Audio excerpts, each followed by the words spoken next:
제가 가지고 있는 성경은 1147페이지입니다.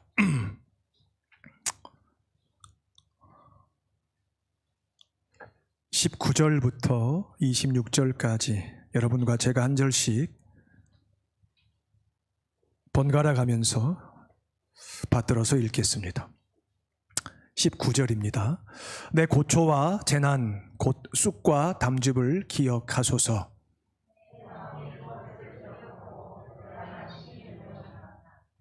이것을 내가 내 마음에 담아 두었더니 그것이 오히려 나의 소망이 되었사오문.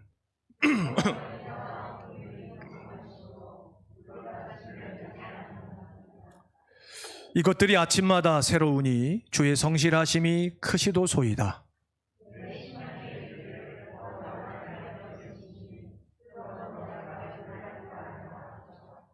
기다리는 자들에게나 구하는 영혼들에게 여호와는 선하시도다. 사람이 여호와의 구원을 바라고 잠잠히 기다림이 좋도다. 아멘. 로마서 5장 11절 말씀입니다.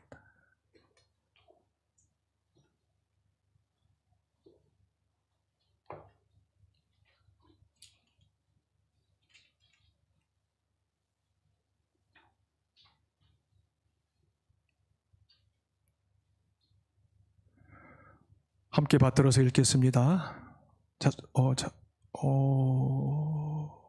제가 잘못 썼네요. 5장 4절입니다.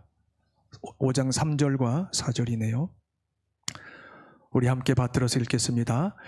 다만 이뿐 아니라 우리가 환난 중에도 즐거워하나니 이는 환난은 인내를, 인내는 연단을, 연단은 소망을 이루는 줄 알미로다. 아멘.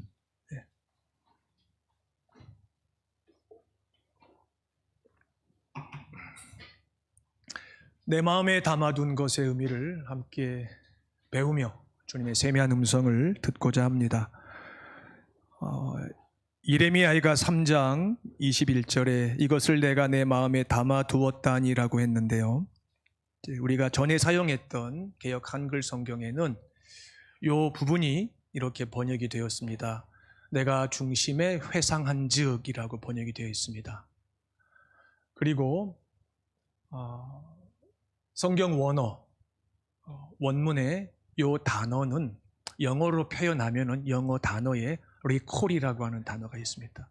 그는 내 마음에 담아두었더니 중심에 회상한즉이라고 하는 이 의미는 영어 단어로 표현하면은 recall이라고 하는 말입니다. 이제 기억하다는 뜻인데 이런 거죠.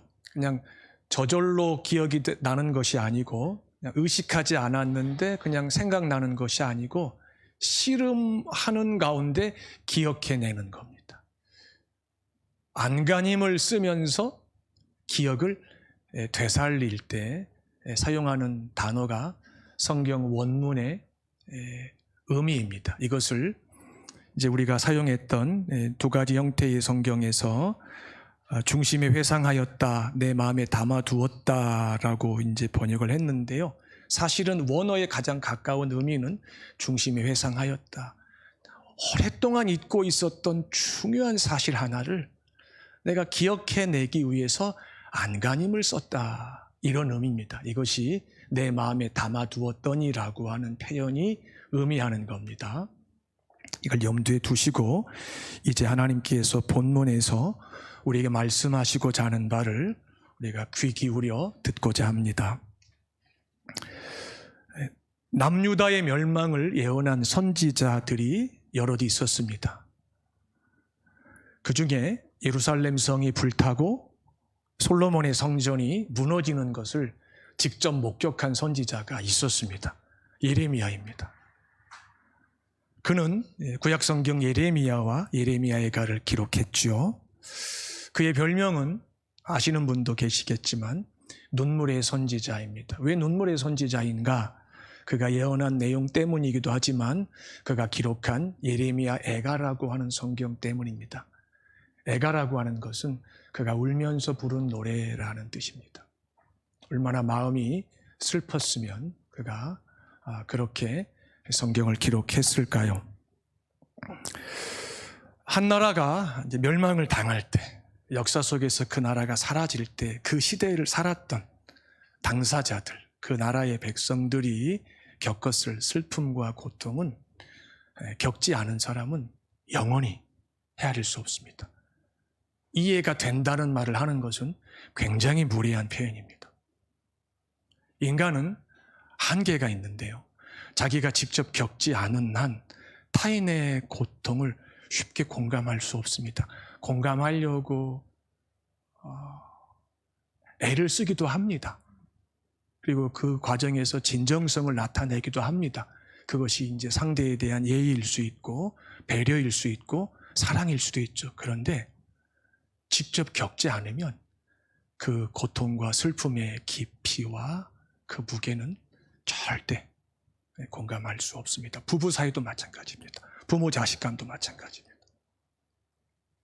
예레미야는 자기가 예언한 내용 때문에 예루살렘이 망한다, 바벨론의 포로로 잡혀간다 하는 이 내용 때문에 자기 백성에게 말할 수 없는 핍박을 받았습니다. 왜냐하면 그와 같은 시대를 살았던 거짓 선지자들이 모두 남유다는 절대 망하지 않는다, 오히려 바벨론이 망한다, 예루살렘 성은 불타지 않는다, 솔로몬 성전은 건재할 것이다, 이렇게 예언했기 때문입니다. 예나 지금이나 대중, 군중은 놀랍게도 자기 귀에 듣기에 좋은 말을 환영합니다. 누군가가 그런 말을 하면서 통계를 제시하거나 어떤 근거를 보여줄 때 확신을 갖고 거짓말을 믿습니다. 하나님을 떠난 인간의 부패한 본성 중에 하나가 이해관계 앞에 직면하면 눈 하나 깜짝하지 않고 거짓말을 할 뿐더러 그 거짓말에 기꺼이 속아 넘어갈 준비가 언제든 되어 있다는 겁니다. 왜 그럴까요? 이게 유래와 기원이 있습니다. 인류의 조상 하와가 영원한 진리이신 하나님의 말씀을 의심하고 거짓의 아비인 마귀의 감쪽 같은 거짓말을 그냥 믿었기 때문입니다. 이것은 역사적 사실입니다. 이런 배경을 우리가 이제 알게 되면 예레미야가 이 하나님에게서 받은 이 말씀을 예언한다고 하는 것이 얼마나 고통스러웠으며 자기가 예언한 대로 그것이 현실이 되는 것을 살면서 지켜본 것이 그에게 얼마나 큰 슬픔이었을지 우리가 만에 하나는 감히 짐작할 수가 있습니다. 하나님은 역사 속에서 예레미야의 예언대로 이 바벨론이라고 하는 제국을 이제 하나님의 백성인 남유다, 이스라엘을 징계하는 도구로 사용하십니다. 이 역사뿐 아니라 인류의 역사가 시작된 이래로 오늘까지 이 땅에 크고 작은 수많은 일들이 시간 속에서 곳곳에서 동시다발적으로 일어났습니다. 반복되고 있습니다. 예수님 다시 오실 때까지 그 일이 되풀이될 겁니다. 근데 그 일 가운데 상당수는 인간의 수고와 능력과 힘으로는 감당이 안 돼서 결국은 인간이 그 현실에 순응하면서 생존할 수밖에 없는 사건들도 있었고 지금도 있으며 앞으로도 계속 될 겁니다. 그런데 중요한 것은 하나님께서 우리가 예측할 수 없고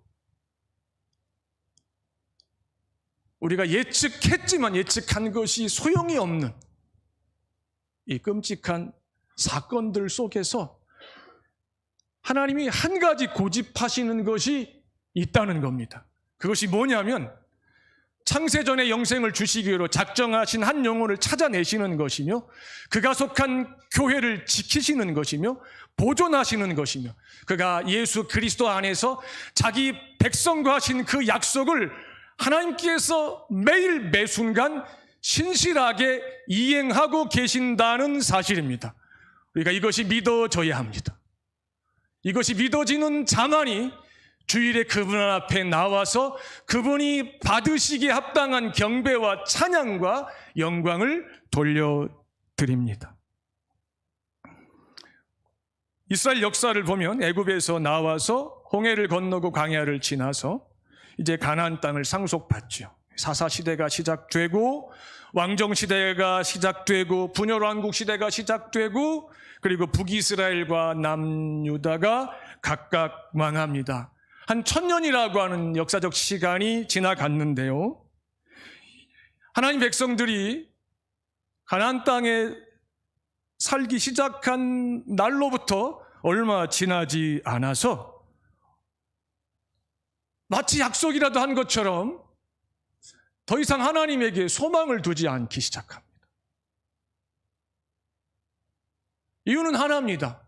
젖과 꿀이 흐르는 그 땅에서 거두는 풍요였습니다.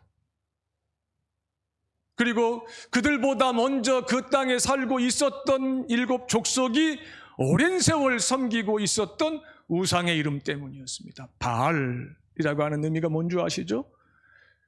주라고 하는 뜻입니다. 주, 영어로 로드라고 하는 말입니다.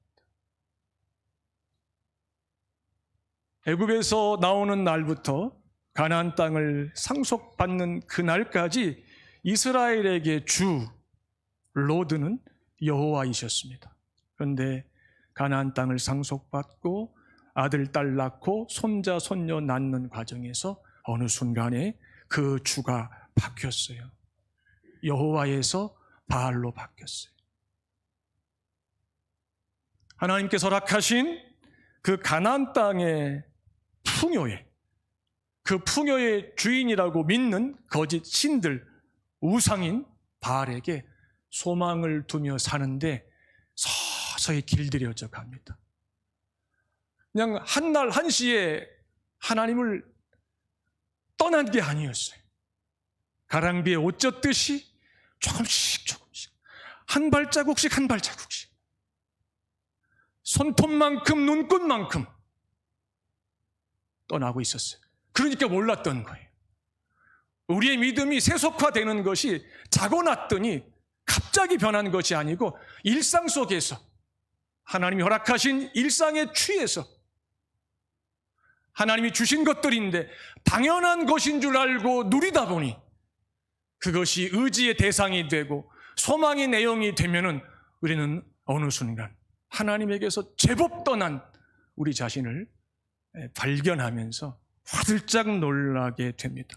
우리가 과거에 그런 경험들이 한 번 이상 있었어요.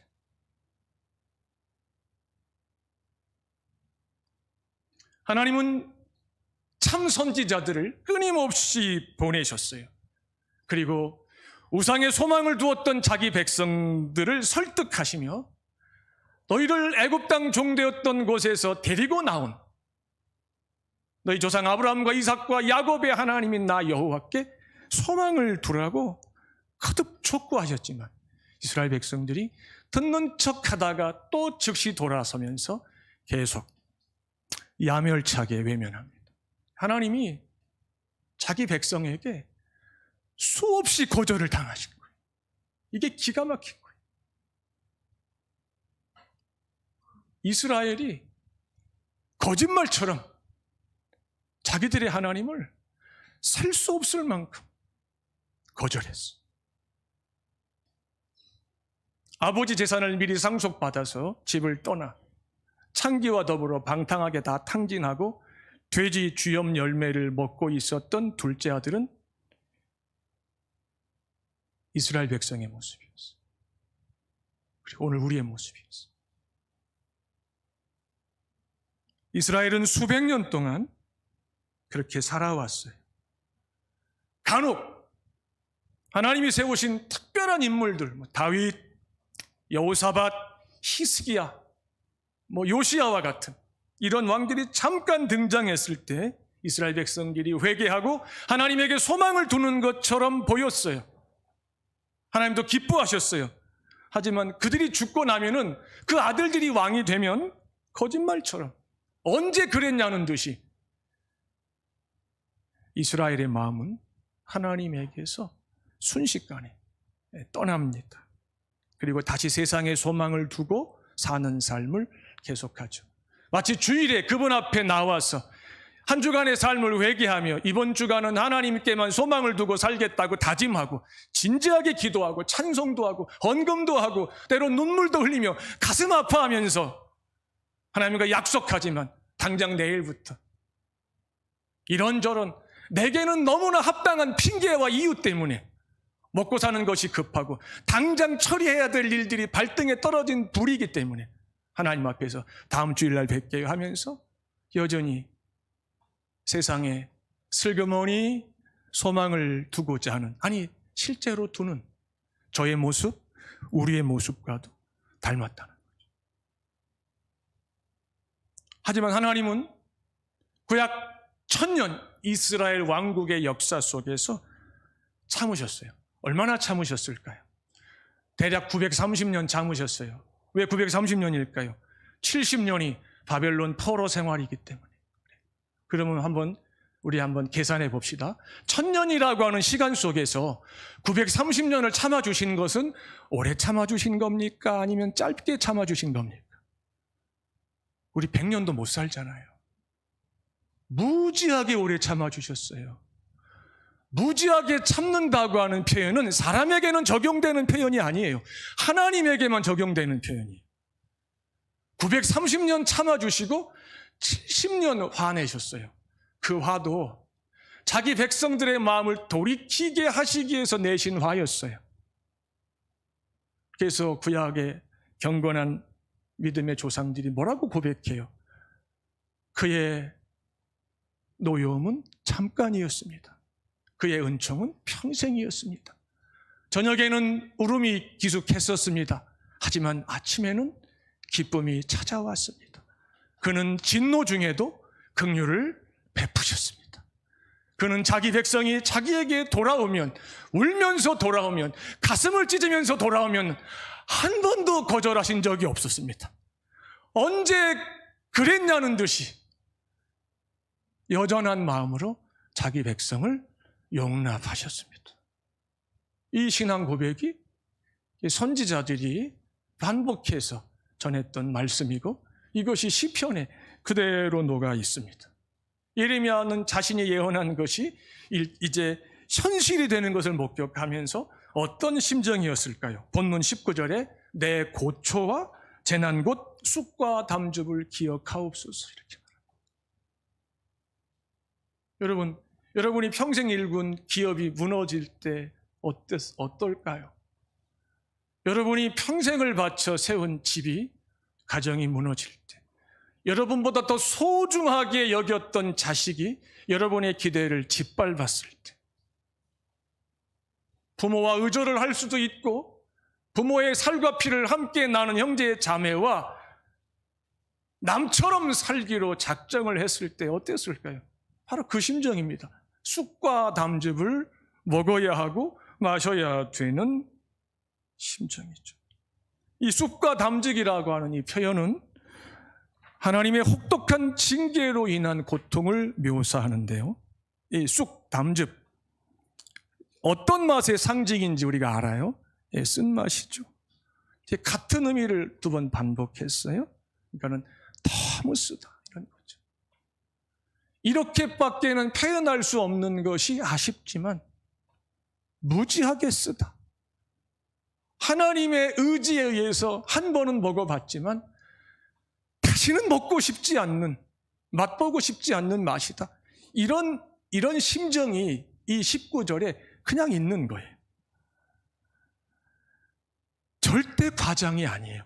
어쩌면 이들이 겪었던 이 고통은 이 두 단어로 담아내기에는 턱없이 부족하죠.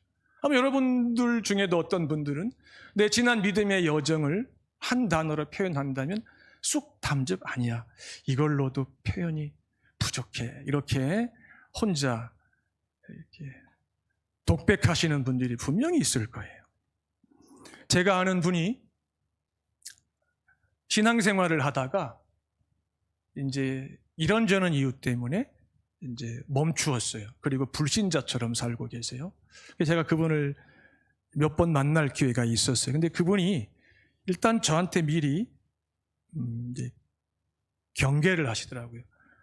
양 목사님, 저에게 더 이상 믿음에 대한 얘기하지 마세요. 난 관심 없어요. 지옥의 고통이 지금 내가 겪고 있는 이 고통보다 심할까요? 이렇게 말씀하시더라고요. 내가 이제 기가 막힌 거죠. 나는 헤아릴 수 없는 고통이라는 거예요. 그건 알겠어요.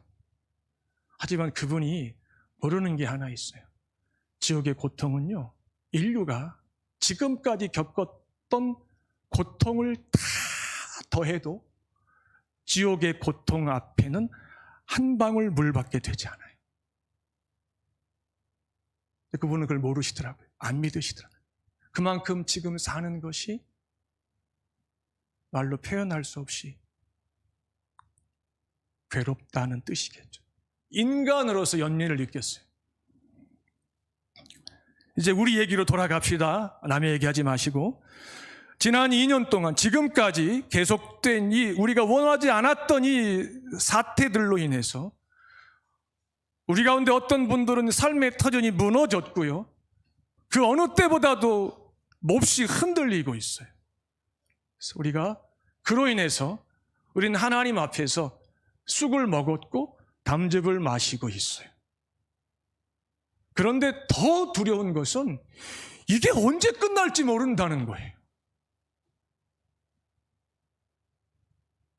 그리고 끝났을 때 과연 이 상황에서 회복이 될 수 있을까? 그때 여기서 말하는, 제가 말하는 회복은 예전처럼 이렇게 남에게 손 안 벌리고 신세 안 지고 그냥 내 처자식 건사하면서 죽을 때까지 그냥 남처럼 살 수 있을까?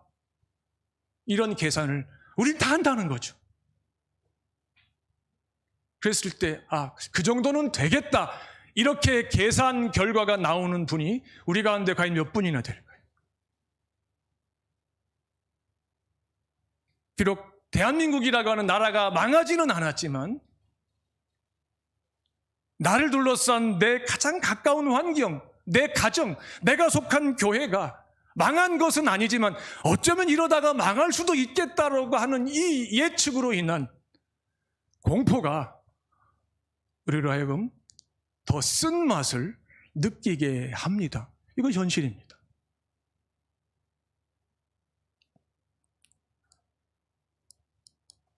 재작년부터 지금까지 겪는 이 시간이 아니어도 모든 하나님의 자녀는 이 땅에 사는 동안에 어떤 시간 속에서든지 현재 자기 믿음으로 감당할 수 없는, 원치 않는 환경은, 사건은, 관계는 그에게 여전히 쑥과 담즙처럼 느껴집니다.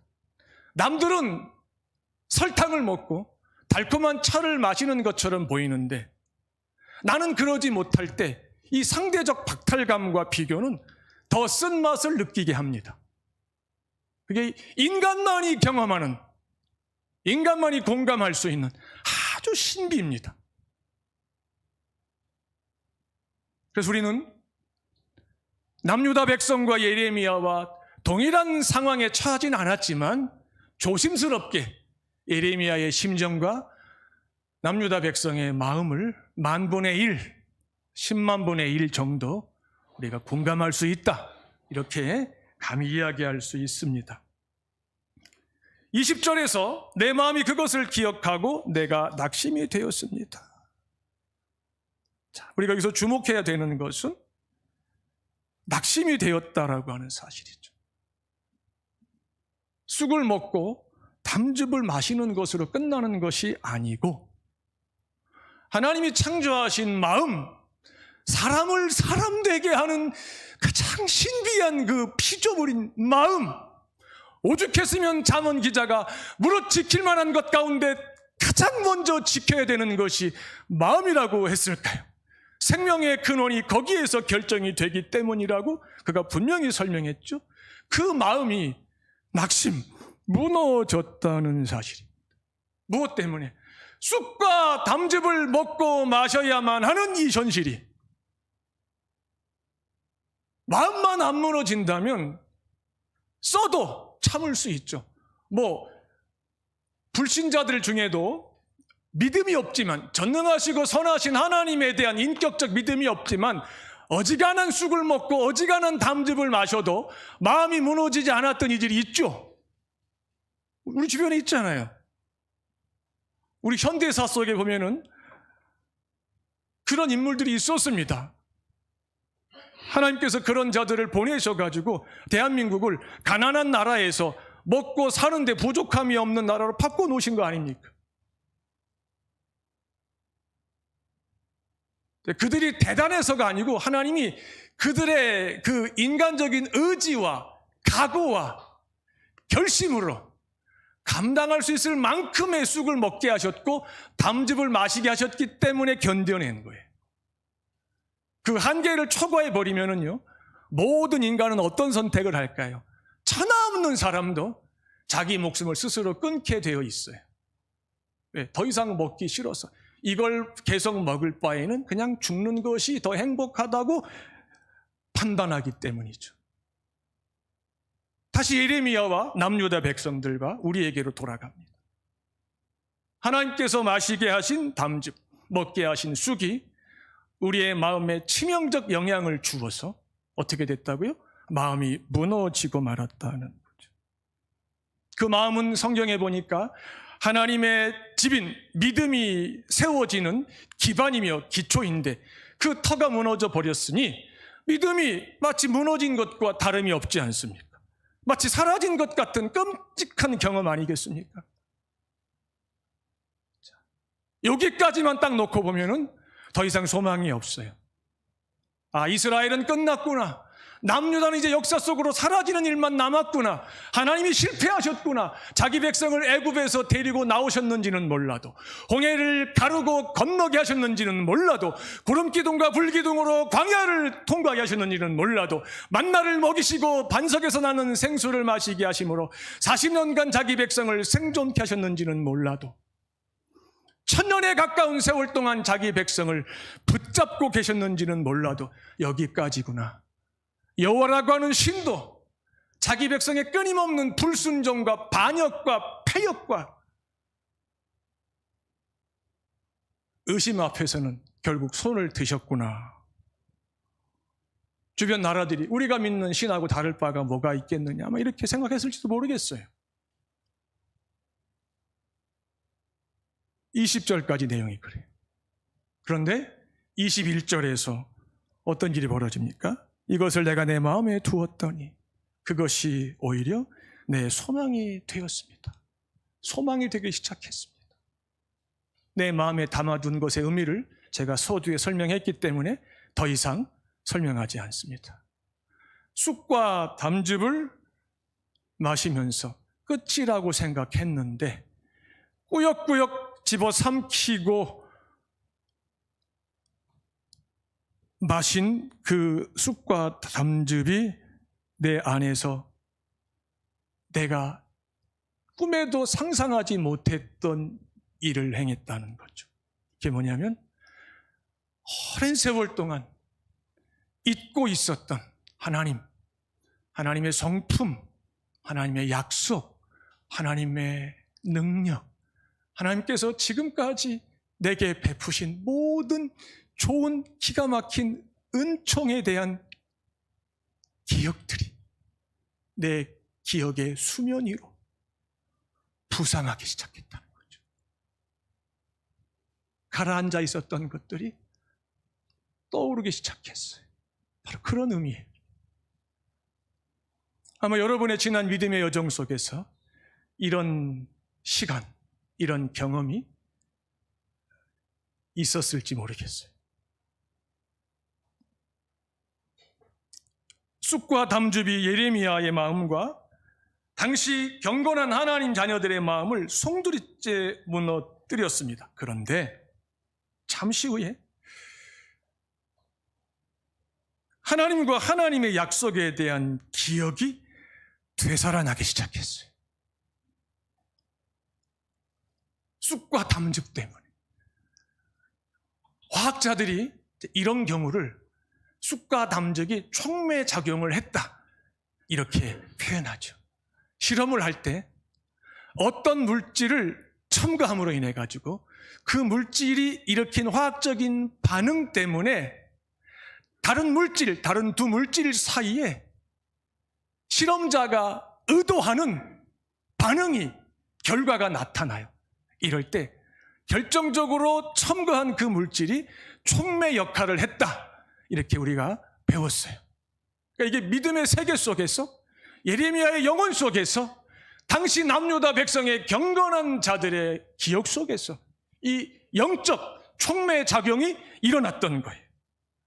이건 마치 십자가에서 죽임을 당하신 주 예수 그리스도의 거룩하신 몸이 3일째 되는 날 성령의 능력에 의해서 영원히 사는 몸으로 부활하신 것과 같은 거예요.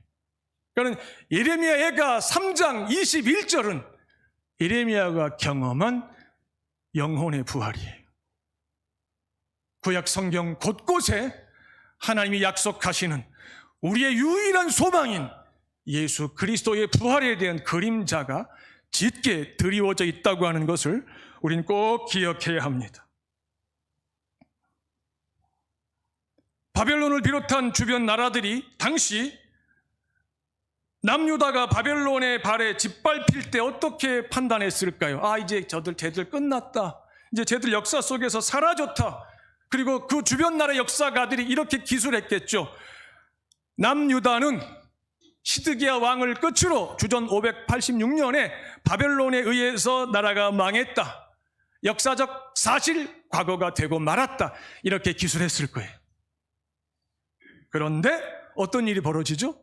예레미야가 예언했던 것처럼 70년이 지난 후에 바벨론 포로로 잡혀갔던 이방인의 기억 속에서 까마득하게 지워진, 잊혀진 이스라엘이라고 하는 하나님의 백성이 거짓말처럼 등장합니다. 다시 나타납니다. 부활한 겁니다. 그 후손들이 예루살렘으로 돌아오죠. 무너진 성전을 재건하고 불에 탄 성벽을 복원하죠. 도대체 이 70년이라고 하는 세월 동안 무슨 일이 있었던 것일까요? 쑥과 담즙이 오랜 세월에 걸쳐서 굳어진 930년 동안 굳어진 이스라엘 백성의 돌 같은 마음을 70년이라고 하는 짧은 시간 속에서 어떻게 했을까요? 아이의 살처럼 부드럽게 바꾸어 버리고 말았어요. 이건 이미 에스겔 선지자 예레미야가 예언했던 거예요. 너희의 돌 같은 마음을 베어내시고 살 같은 마음을 이식시키시며 너희 마음에 새 영을 부어주셔서 너희가 하나님을 찾지 않으면 안 되며 영원토록 하나님을 찾게 하실 것이다 약속하셨어요. 그것은 성령의 내주에 대한 하나님의 약속이었어요. 그 시간 속에서 70년간 쑥과 담즙을 먹고 마셨으니 얼마나 힘들었겠어요. 우린 3년도 아직 채 안 됐는데도 이렇게 힘들어서 우리가 막 짜증을 내고 우리가 막 하나님 앞에서 원망도 하고 우리가 막 별것 아닌 일 가지고 부부간에 싸우기도 하고 막 그러지 않습니까? 그런데 우리 믿음의 조상들은 이걸 70년을 이렇게 살았다니까요. 그러면서 뭘 깨달았을까요? 지금까지 우리 조상 쪽부터 오늘 우리까지 우리는 기대해서는 안 되는 가짜 소망에 속아서 살아왔었구나. 이것을 뼈저리게 깨닫습니다. 그리고 동시에 더 이상은 속지 않겠다고 하나님 앞에서 다짐을 하면서 뼈에 새기죠. 여러분 지난 2년 동안 하나님 앞에 나아갈 때마다 무슨 다짐을 하셨습니까? 무슨 각오와 결단을 하셨습니까? 여러분이 하나님 앞에서 은연중에 하나님은 다 알고 계심에도 불구하고 여러분 마음 깊은 곳에 붙잡고 있었던 하나님이 주신 그것을 소망의 대상으로 삼고 있는 것이 하나님이 얼마나 싫어하시고 슬퍼하시고 탄식하시고 가증하게 여기신다고 하는 사실에 대해서 얼마만큼 공감하시며 슬퍼해 보셨습니까? 얼마만큼 나 자신을 미워해 보셨습니까? 하나님은 이 시간 속에서 내가 내 자신을 미워하기를 바라시지 내가 누군가를 미워하는 것을 절대 원치 않으세요. 그건 속는 거예요. 누가 아무리 나를 의도적으로 속이건 본의 아니게 속이건 의도적으로 괴롭게 하건 본의 아니게 괴롭게 하건 어쨌건 그 결과가 내게 영향을 미쳐서 내가 쑥을 먹고 담즙을 마시는 것과 같은 시간을 살아낸다 할지라도 하나님께서는 그것이 그의 탓이라고 내게 말씀하신 적이 없어요. 내가 그것을 어떻게 받아들이느냐에 의해서 쑥이 더 이상 쑥이 아닐 수 있고 담즙이 더 이상 담즙이 아닐 수 있다는 거죠. 결국 이 이야기는 나의 이야기이며 우리 이야기인 셈입니다.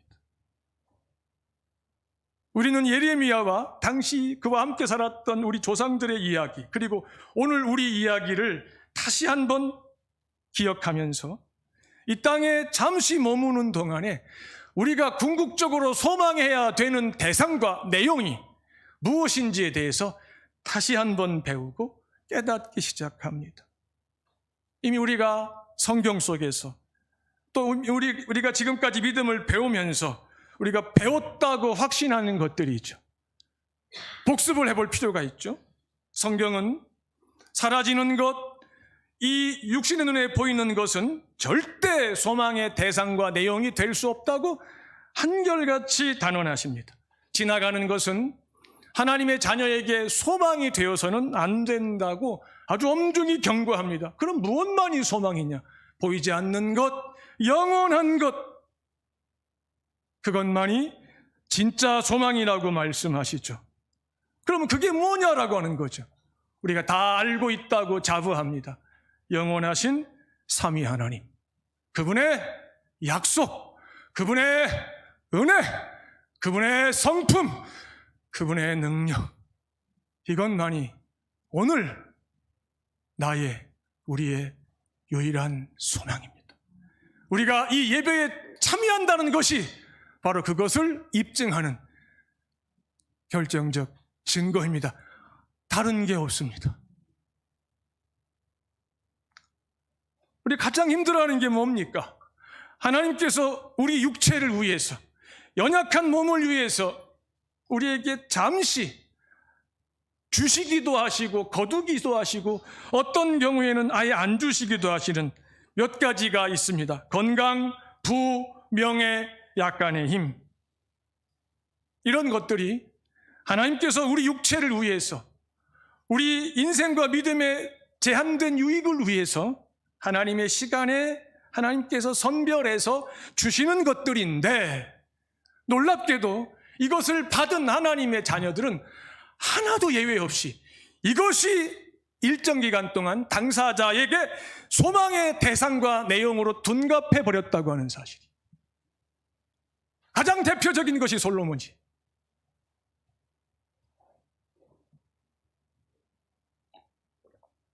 이런 것들은 하나님께서 우리에게 주실 때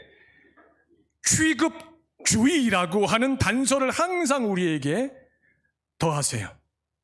용도 제한을 분명히 밝히세요. 그럼 무슨 말이냐? 내가 너희에게 주는 약간의 건강과 부와 명예와 힘은 오직 내 영광과 이것의 주인이 누구이며 이것이 누가 주었으며 왜 주었는지를 매일 기억하며 너와 더불어 살게 하는 이웃의 영혼과 믿음의 유익을 위해서만 제한적으로 사용해야 되느니라, 이렇게 말씀하시는 거예요.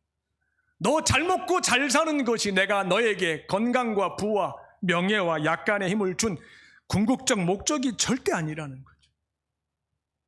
세상은 그것이 목적이며 명분이며 그것이 전부이겠지만 내 자녀에게는 그것은 있어도 있으면 좋고 없어도 그만이고, 그것에 있고 없음에 의해서 인생이 결정되지 않고 달라지지 않는다고 하는 것을 세상 앞에 보여주는 것이 내 자녀들의 사명이며 소명이며 내 자녀들이 갖는 인생의 가치의 목적이며 의미다라고 하는 것을 하나님께서 확인하자고 말씀하시는 거예요.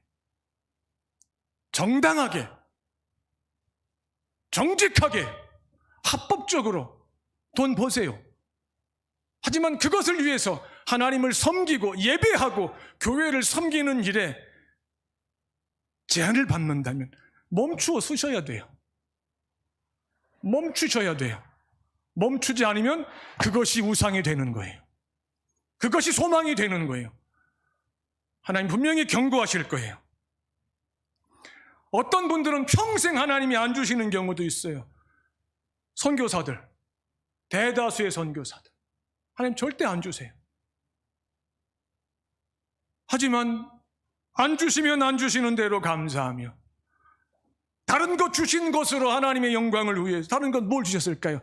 평범한 그리스도인들보다 구원의 감격과 기쁨이 그 사람들은 주체할 수 없을 만큼 막 넘쳐요.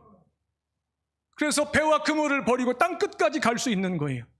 그걸 가지고 하나님을 영화롭게 하며 거저받은 하나님의 은혜, 예수 그리스도의 복음을 자기를 초대하지 않고 환영하지 않는 땅끝에 사는, 성도 다르고 먹는 것도 다르고 쓰는 말도 다르는 생면부지 이웃에게 가서 아낌없이 전해주는 거예요.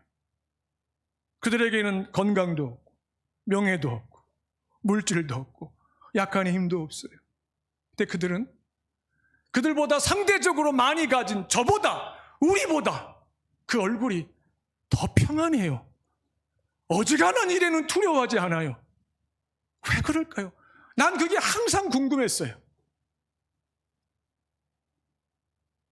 그들은 하나님 한 분만을 소망으로 삼고 사는 것이 무엇인지를 이미 알고 있구나.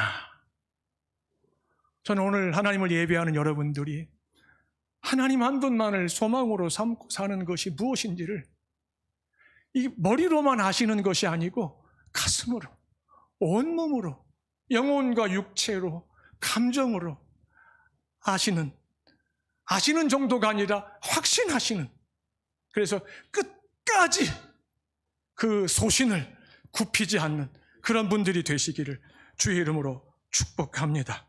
그래서 예레미야가 뭐라 그랬어요? 그 쑥과 담즙이 나로 하여금 하나님에 대한 기억을 극적으로 되살렸다. 그리고 내 마음속에, 내 영혼 가운데 내가 오랫동안 잊고 있었던 진리가 다시 기억났다. 그분의 인자와 긍휼은 무궁하시다.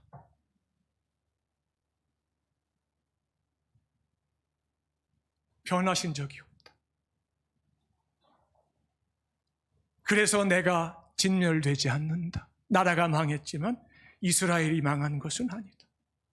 성전이 무너졌지만 영원히 하나님의 거처로 삼는 하나님의 자녀의 영혼과 육체는 영원하다.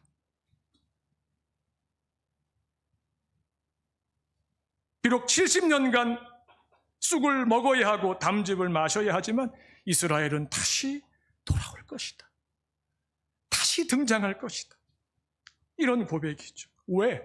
하나님의 선택과 결정에 대해서 무한한 책임을 지시기 때문이죠. 이것이 은혜의 신비입니다. 여러분과 저 우리의 구원이 극적으로 완성이 되는 것은 우리가 주일을 성수하고, 우리가 11조를 하고, 우리가 전도를 하고, 우리가 특별 기도를 하고, 우리가 힘써 선을 행한 결과가 아님을 우린 하나님 앞에서 오늘 다시 한번 고백해야 됩니다.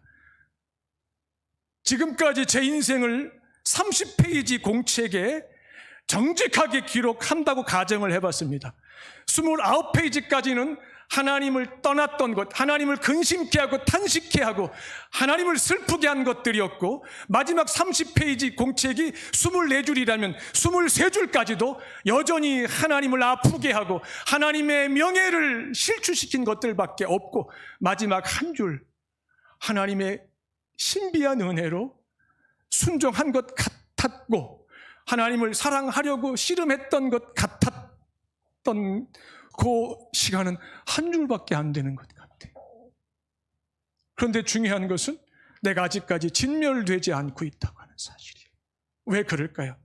여러분에게 이 이야기를 전해야 하기 때문에 그래요. 여러분도 저와 대등소이하지 않겠습니까?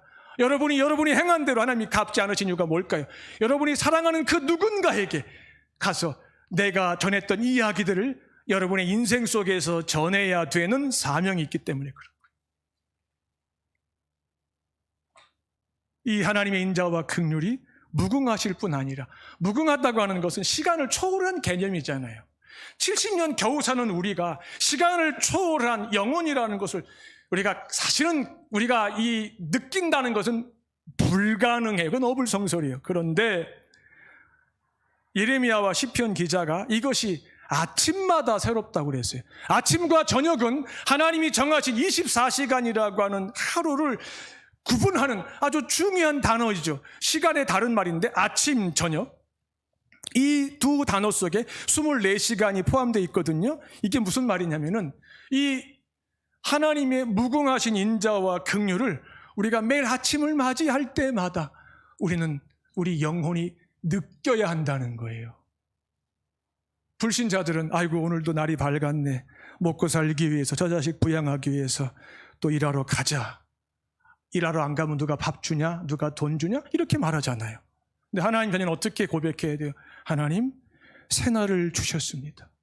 어젯밤에는 하나님의 성실하심을 베푸셨고 오늘 아침에는 하나님의 인자하심을 나타내셨습니다. 이 아침은 내가 하나님 앞에서 처음 새롭게 경험하는 특별한 시간입니다. 내가 어젯밤에 쑥을 먹었고 어젯밤에 탐즙을 마셨지만 아침이 오는 것이 두려웠지만 하나님께서 나로 하여금 하루를 살게 하십니다. 무슨 뜻이에요? 우리가 지금 쑥을 먹고 탐즙을 마신다고 하는 현실보다 비교할 수 없이 더 중요한 것, 무한히 중요한 것이 있다고 하는 사실이죠. 우리가 매일 맞이하는 아침이라고 하는 그 시간 속에서 하나님은 우리에 대하여 변함이 없는 그의 인자와 그의 선하심을 보여주고 계신다는 거죠. 네가 오늘 아무리 괴로워도 내가 너를 붙잡고 있는 한 너는 네 인생을 네가 끝낼 수 없다. 네가 사람에게 짓밟힘을 당하고 네가 모욕을 느끼고 네가 평생 잊을 수 없는 굴욕을 강요당할지라도 너는 여전히 내 자녀니라. 나는 너의 하나님이니라. 나는 너의 하나님이기를 포기한 적이 한순간도 없느니라. 이게 아침을 맞이하는 하나님의 자녀가 느껴야 되는 하나님의 인자하심과 선하심의 무궁하심이에요. 어떠세요? 눈을 뜨셨을 때 하나님의 선하심과 인자하심이 오늘 아침에도 제게 새롭게 다가옵니다. 이렇게 고백이 되십니까? 고백하셔야 돼요. 그 시간이 아침과 저녁이 되고 아침이 되니까 반복되면서 그분에 대한 기억이 계속 되살아나는 거죠. 그 기억이 되살아나면은 그 기억이 갖는 힘이, 그 힘이 내 영혼의 시선을 오직 그분에게만 향하게 하시고 그분에게만 고정시킨다는 거죠. 그때부터 내 시야에 누구도 들어오지 않습니다. 그 어떤 환경도 그 어떤 갈등도 들어오지 않습니다. 여전히 내가 그 시간 속에 있는데. 그래서 찬송가 기자가 세상과 나는 간 곳이 없고 구속한 주님만 하나님만 내 앞에 보이신다 이렇게 고백했던 거예요. 그러면 하루를 살아낼 수 있는 거예요. 그러면 감사할 수 있는 거예요. 그러면 용납 못할 누구도 얼마든지 받아들일 수 있고 그에게 마음을 내어놓을 수 있는 여지가 생기기 시작하는 거죠. 이게 하나님께서 우리로 하여금 쑥을 먹게 하시고 담즙을 마시게 하시는 하나님의 선하신 뜻이에요. 악을 선으로 바꾸신 거죠.